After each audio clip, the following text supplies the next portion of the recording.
Hello mga farmland, magandang umaga po sa ating lahat. Nandito pa rin po ako sa Pagsanghan, Laguna. Ang property po ay tabing kalsada. At ayan, meron din siyang kalapit na ilog. Galing sa bundok ng Pagsanghan. Ang linis ng ilog. Ang property po ay ayan, slope, pabundok. Madaming tanim na niyog. Tsaka kawayanan po yan. Ayan. Ayan. Ito po yung pinaka frontage niya, maliit lang po. Siguro estimated po is mga 20 to 30. Yan po yung kalsada papunta ng dinedevelop po papunta ng Mahayhay and Luciana. Ayan po ang kapaligiran dito.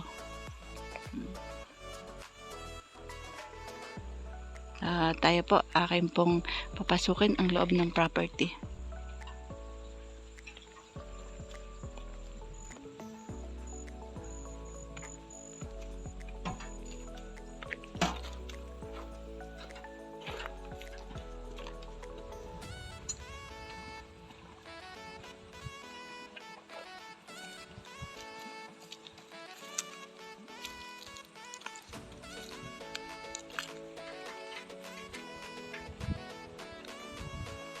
Yan. Ito po ay pa-slope. Pataas. Parang hindi ko yata kayang akayatin pataas. Ito po, iisa lang din po ang may-ari nito. Tsaka po yung sa kabilang property. Yan po, meron po siyang bakod. Madami naman tong tanim kasi meron siyang avocado, lansones, niyog, star apple, tapos kalamansi, may konti ding saging. So ito po yung pataas po ang property, papunta pa po doon. Yun nga lang, hindi po to kasing linis ng kabilang property.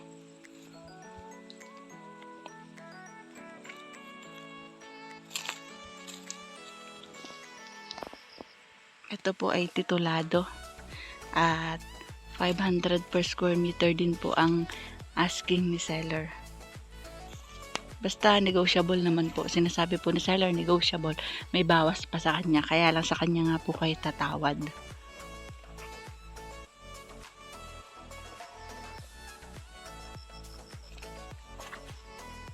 Ito mga ilang percent lang po yung flat niya. Kasi more on pa slope na po. Pataas na. May santol, lansones.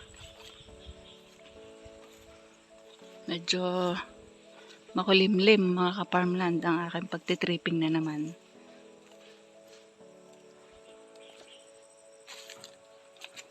Sobrang dami din po ng nyog pero mga bagong tanim pa lang po ito. Pero ayan madami na din po may bunga.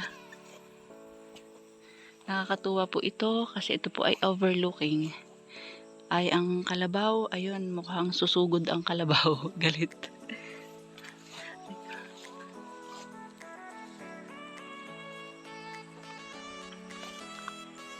Ito ay medyo pataas. Sa mga mahilig po ng overlooking ang portion ng lupa. Ito po mga ka-farmland ang tamang-tama sa hinahanap nyo. Yung mga gusto po ay overlooking. Pero pagdating po naman doon, mapapansin nyo naman na medyo patag na doon.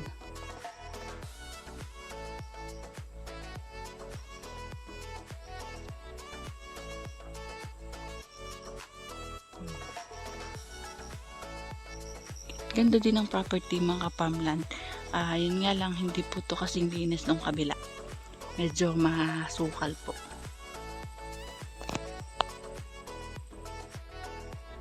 Ayan mga ka-farmland, akayat po ako ng konti dito sa property.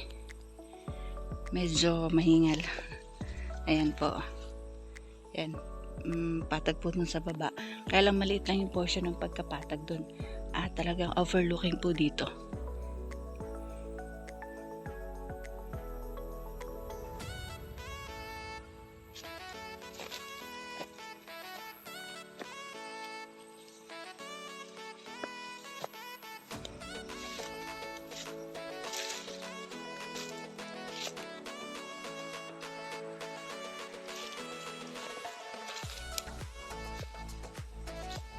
Akyat po ako para po maipakita ko po sa inyo ang tuktok ng property.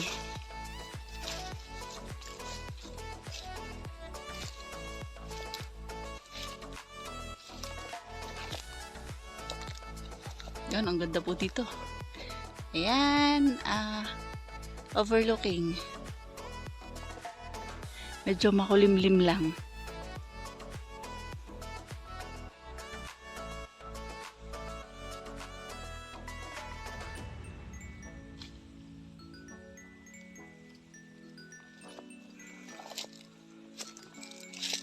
Ito po ay 1.3 hectares mga ka-farmland.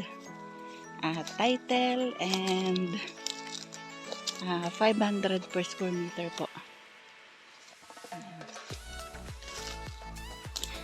Ito po, inaakyat ko po ang tarik ng bundok. Joke, hindi po matarik. Inaakyat ko lang po para makarating po ako sa tuktok nito. Para po makita nyo naman kung ano po yung nilalaman ng property dito sa taas. Ayan, may saging, kawayan,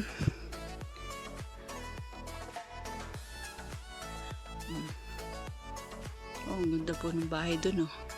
Ayan po.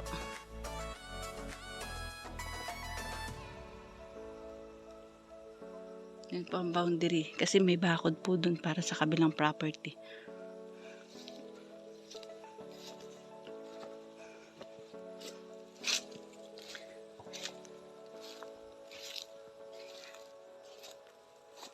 Yan. Siguro ang ganda dun pa yun eh. Pero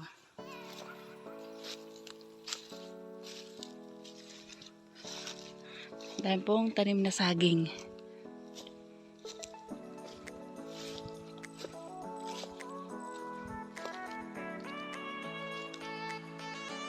Ayan po mga farmland, nandito ako sa taas.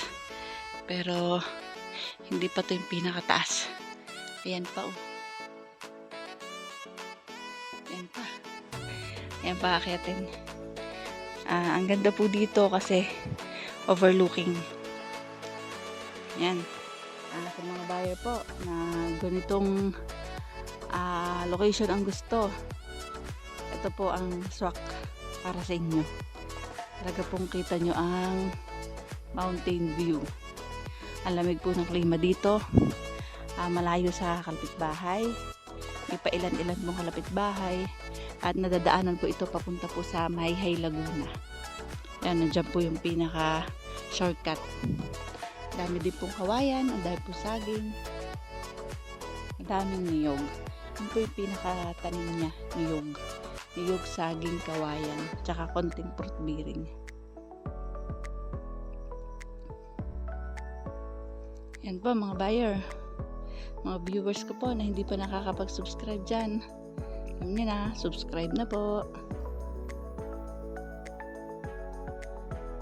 Tsaka farmland ay medyo hinihingal.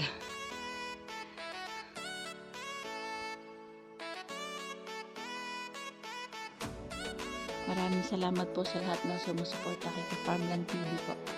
Sa akin po mga subscriber and followers po. Thank you so much po sa inyong lahat.